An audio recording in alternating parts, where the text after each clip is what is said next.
So as a young man, when I was in high school, so that's from about 13 to 18 years old, we were already preparing for our military training. So at school, you would do marching, and they would start preparing, especially the men. At 16 years of age, you get your call up, and then the next year you do your matric year, where you matriculate, and then thereafter you get called up if you don't go to university. So the young men at high school were quite prepared. Everybody looked forward to it. It was something to look forward to. It was friends tried to stay together, friends asking one another, where we're going, which camp are you being called up to. So there was just great excitement in terms of going to serve your country and protecting your family. So it always came back to protecting your family. Are you doing the right thing? Are you going to protect your family against this Russian communistic onslaught? So it was a thing that you felt as a young man. It was your honor. It was your duty, and it was also the church. When you go to church on Sunday, the minister in church would also have a message where you are doing God's duty. You are protecting the Christians against these non-believers. So there was this great sense of being part of something much bigger than yourself, and to now stand up against that was quite a thing. So you had to have something, a different voice speaking something differently, and I think that's where, when I met the Christadelphians, where that voice came through very strongly. So before that, I mean, you would question maybe the sense of all of us, but I mean, are we the enemy? What if the enemy is Christian? But because the church and the government was so strong in their voice, it was very difficult to take that further and have a much deeper debate. But when I met the Christadelphians, I heard this different voice, and suddenly you realized potentially that there may be some alternatives. Maybe I can stand up. Maybe I can question this Goliath of a government and be like a David and try and follow a different way that shows that, you know, we are all Christian, and there should be, you know, love should conquer evil rather.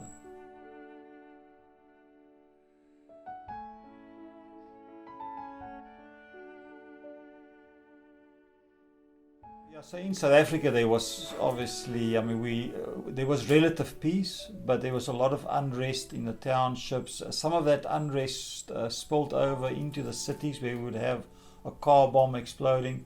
So we knew our government and our people were under attack. And again, so that just drove that same message back home again, that every young guy has to, it's your duty, you have to do it if we all stand together. And I think we must understand, this is a big message in the culture of the South African. Unity makes strength. It's where we come from the time we left the Cape and we moved up to the north, and we had to stand against the English, against the Zulus and the Xhosas. We were a small group as a nation, but together we succeeded and conquered great odds. This is still there today. So imagine now if you're part of a small band of people and you now suddenly stand out of that group and say, no, I'm not doing what you're all doing. I'm going to break ranks. I mean, people immediately perceive you as a traitor. You're letting the team down because now the team's weaker. So it was not an easy thing to do. And I think the evidence of that is that if you look at our history, I mean, you can count on one hand how many people in Christadelphia alone stood up and said, we are going to follow a different path. Not many people had that courage. And if I really look back in honesty, it's not so much about courage, because you kind of sense you need to do something different, but you know you're facing I come back to this image of Goliath. You're facing a Goliath. And at the end of the day, it's like you say, I'm in man's world and I want to move across to God's world. But that crossing over is so dangerous. It's like a hanging bridge that you've got to cross over, and you're looking at this bridge and you know it's basically impossible. The bridge it doesn't have enough support. How are you going to get to the other side? So, and I think that's why a lot of young men, if I could use that analogy, why a lot of young men just decided to stay on man's side and just not cross over. because you looked at it and you said, logically, I can't do it. How can one person stand up against the government? Where's my strength? What am I going to use to withstand and fight this government? I've got nothing. But it's once you take that first step and you do it in fear, so you are ashamed in the beginning. You're ashamed of what you're going to do because you get an immediate response from people treating you like a traitor, treating you like an outcast. But as you take that first step, amazing things just start happening. You start realizing that it's like an infant taking that first step when they want to walk. You just get this feeling that God and the angels and Jesus are right around you. They're watching every step. If you're going to stumble, they'll catch you. And if you, I mean, the story of what I went through in my most weakest time, that's when I really sensed the most powerful part of God. So when man looked at me and said, Ronnie has now left us, he's totally weak, he's totally on his own, I didn't feel that from God's point of view. I suddenly felt I've never been so close to God. I've never sensed the power of God as much when I was at my most vulnerable.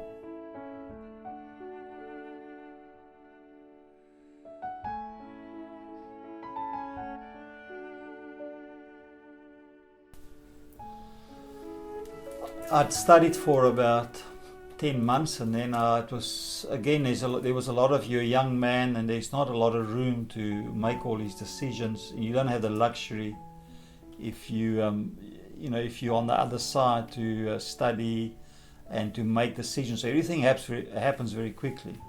So I'd met the Christadelphians and I started studying with them, and I started seeing there's another way to do this.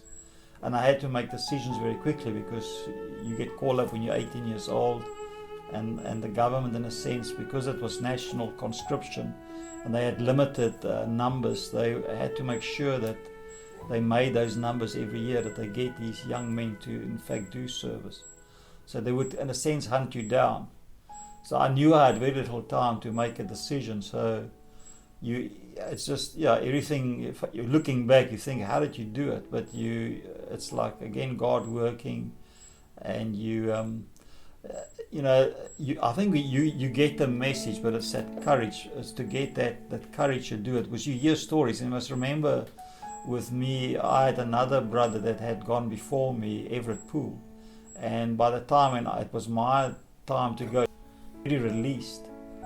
So he was already released. So now we had heard all the stories he had gone through, and those stories, when you sat around the fire or you were just chatting at night, those stories, there were some good stories, but most of the stories filled you with fear, because you would ask yourself, am I brave enough? Am I spiritually strong enough to go through that? Because you're going to be isolated. You'll be away from family. You'll basically be in a prison environment. Am I strong enough to cope with all of that? Can I cope? What are people going to do with me while I'm there? So you're so full of all of those things. Those thoughts come into your head that you're looking for courage from God, but I think before you go, you doubt yourself tremendously.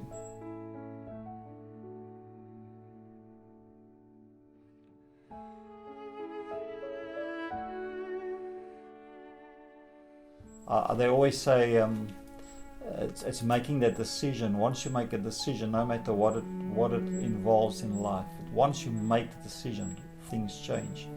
It's when we don't make that decision, and this was no different.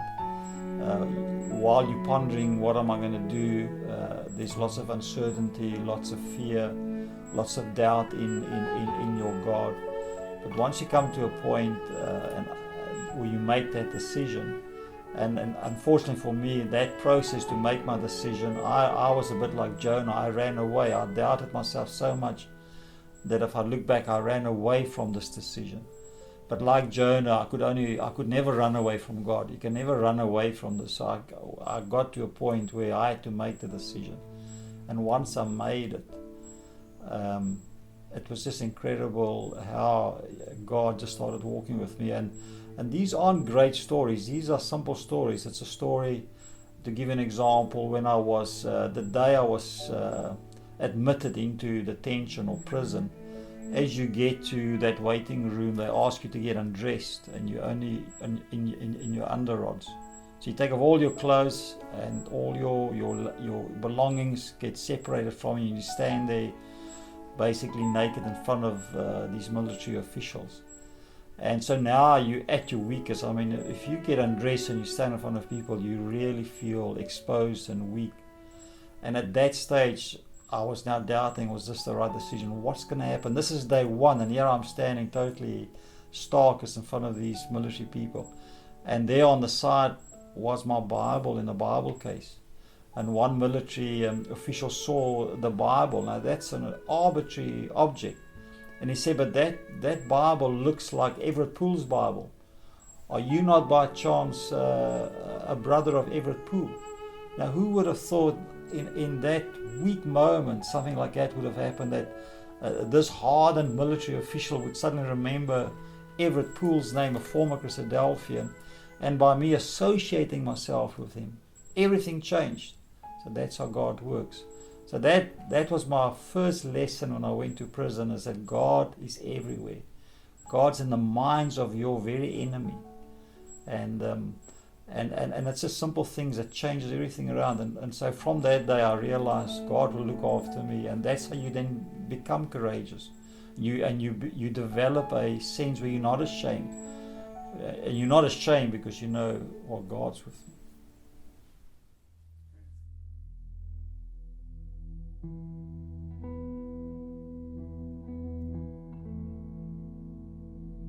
What this experience has given me, and it happened probably over 40 years ago, and it stayed with me. It's like my foundation. So I know I don't fear death. I don't fear whatever man can bring on me. I've been there, and I've seen how God works. And once you taste God in that situation, you're not ashamed. You know you've got this inner strength that never gets taken away. And it's strange, I never forget it. I never forget those lessons, and how how God was there. And you go through difficult times in your life, but you always you hit that rock bottom part in your life, and at that level there was God. So you have this quiet inner strength, right at that rock bottom stage of my life, there God will be there. He'll be waiting for me there. So not ashamed.